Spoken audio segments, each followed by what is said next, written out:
ആലപ്പുഴ നഗരസഭയിലെ കഴിഞ്ഞകാല ഭരണ നേതൃത്വത്തിനെതിരെയും മുൻ ചെയർപേഴ്സൺ സൗമ്യ രാജിനെതിരെയും കടുത്ത വിമർശനവുമായി ജി സുധാകരൻ രംഗത്ത്. പാർട്ടിയിൽ കേട്ടുകേൾവിയില്ലാത്ത കാര്യങ്ങളാണ് ആലപ്പുഴ മുനിസിപ്പാലിറ്റിയിൽ കഴിഞ്ഞ കാലങ്ങളിൽ നടന്നതെന്ന് ജി സുധാകരൻ കുറ്റപ്പെടുത്തി. ആലപ്പുഴ നഗരസഭയിലെ മുൻഭരണ നേതൃത്വത്തെ പൂർണ്ണമായും തള്ളിക്കൊണ്ടാണ് മുതിർന്ന നേതാവ് ജി സുധാകരൻ MLA രംഗത്തെത്തിയിരിക്കുന്നത്. മുൻ നഗരസഭാ അധ്യക്ഷ സൗമ്യ രാജിനെതിരെ വ്യക്തിപരമായ വിമർശനങ്ങൾ കൂടിയാണ് സുധാകരൻ ഉന്നയിക്കുന്നത്. സ്വന്തം വാർഡിൽ നിന്ന് മത്സരിക്കാൻ ധൈര്യമില്ലാതെയാണ് സൗമ്യ രാജ് കൈതവന വാർഡിലേക്ക് മാറിയത്.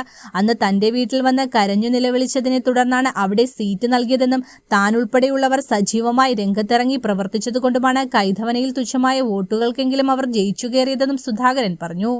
സൗമ്യരാജ് എന്നൊക്കെ പറഞ്ഞ് സഭ്യതയില്ലാതെ മുദ്രാവാക്യം വിളിച്ചാണ് മുനിസിപ്പൽ ചെയർപേഴ്സൺ ആയിരുന്നില്ലേ, ഇപ്പം കൗൺസിലറല്ലേ, അവർ ചെയ്യാവോ? അവർ ചെയ്യാവോ? ആ മുദ്രാവാക്യമെല്ലാം റെക്കോർഡ് ചെയ്ത് പോലീസിന് കൊടുത്തുകൊണ്ടാണ് കേസെടുത്തത്. അവരെല്ലാം കേസുണ്ട്. ഇപ്പോൾ ഒരു കോടതി പോകേണ്ടി വരും. പിന്നെ ജയമ്മയാണ്, അവർ പണ്ട് ആ നാട്ടിൽ അവരൊരു പ്രത്യേക സ്വഭാവകാരിയാണ്, അറിയാമല്ലോ, അത് പറയേണ്ട കാര്യമില്ല. അവരൊരു സജീവ രാഷ്ട്രീയ പ്രവർത്തകയാണ്. സൗമ്യരാജ് അതൊന്നും അല്ല. ഒരു പ്രൈവറ്റ് കോളേജ് നടത്തിക്കൊണ്ട് അധ്യാപികയായിരുന്നു അല്ലേ? അതുകൊണ്ടല്ലേ അവരെ ടീച്ചറിന് ചേർത്ത് വിളിക്കുന്നത്. അത് മറന്നുപോയിരിക്കുന്നു. കഴിഞ്ഞ തവണ ഞങ്ങളാരും ഒരു വാക്ക് പറയാൻ കൈതവനമല്ല. വാക്ക് പറഞ്ഞാൽ അവിടെ ജയിക്കത്തില്ല.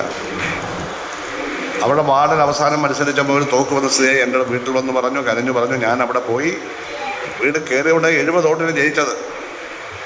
ഇല്ലെങ്കിൽ എതിരാളി ജയിക്കുമായിരുന്നു അവിടെ. അപ്പം ഞാനിതൊക്കെ പറയുന്നത് പൊതുപ്രവർത്തകർ പാലിക്കേണ്ട രീതികളെല്ലാവരും പാലിക്കണം. വിദ്യാർത്ഥികൾക്ക് മാതൃകയാവണം.